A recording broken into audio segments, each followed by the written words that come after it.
Hello, I am Meghna and I was just testing my Arduino code for taking in a real-time PPG signal on my Arduino Uno and then processing it to find its pulse rate. So the blue waveform that you can see on the screen is my PPG signal, and the red waveform is the waveform that has been obtained after passing my PPG signal through a moving average filter and a first order differential filter, and the green one is the waveform obtained after passing the red waveform through another moving average filter. So as you can see that if I disconnect my finger from the PPG sensor, the waveforms start to appear haywire. So now I'll proceed to explain you the code that I've written to calculate its beats per minute step by step. Alright, so at first I have declared an array, three arrays of 100 size each. In X, I take in my PPG input data. In Y, I process it and store the intermediate values, and the same goes for FOD.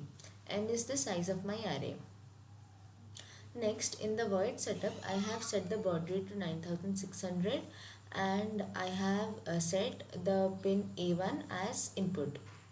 This is for my sensor data. Next, in my void loop, I have declared a few variables that will be used to store the intermediate parameters in my calculations.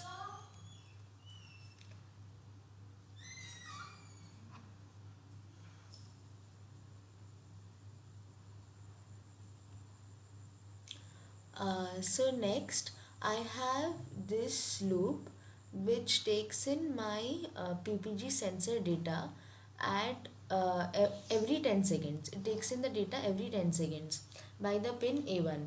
So my sampling rate is 100 hertz.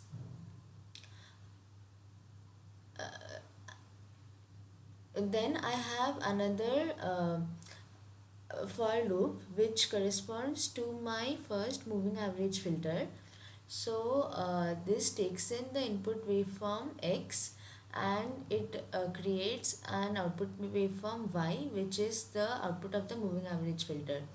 Next, I have my first order differential filter which takes in the input Y and gives out FOD, and after that I have my second moving average filter which takes in the input FOD and gives out Y.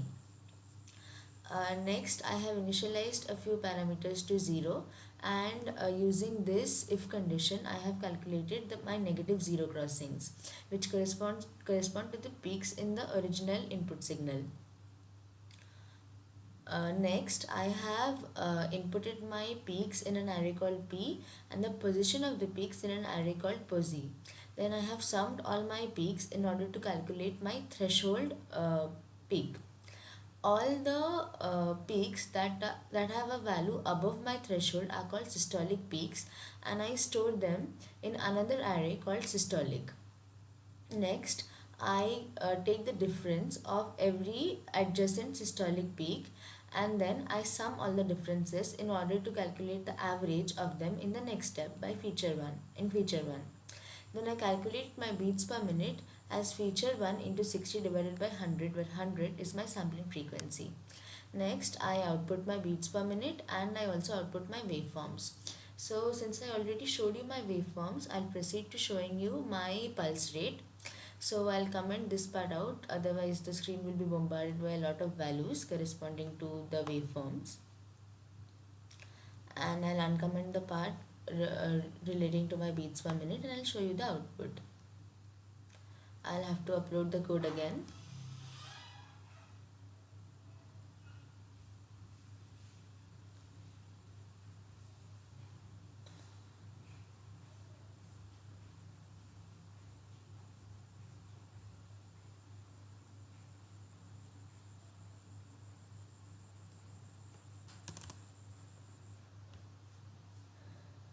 A few errors.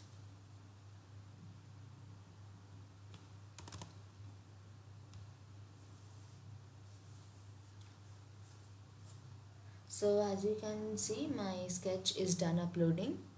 So we'll check the serial monitor.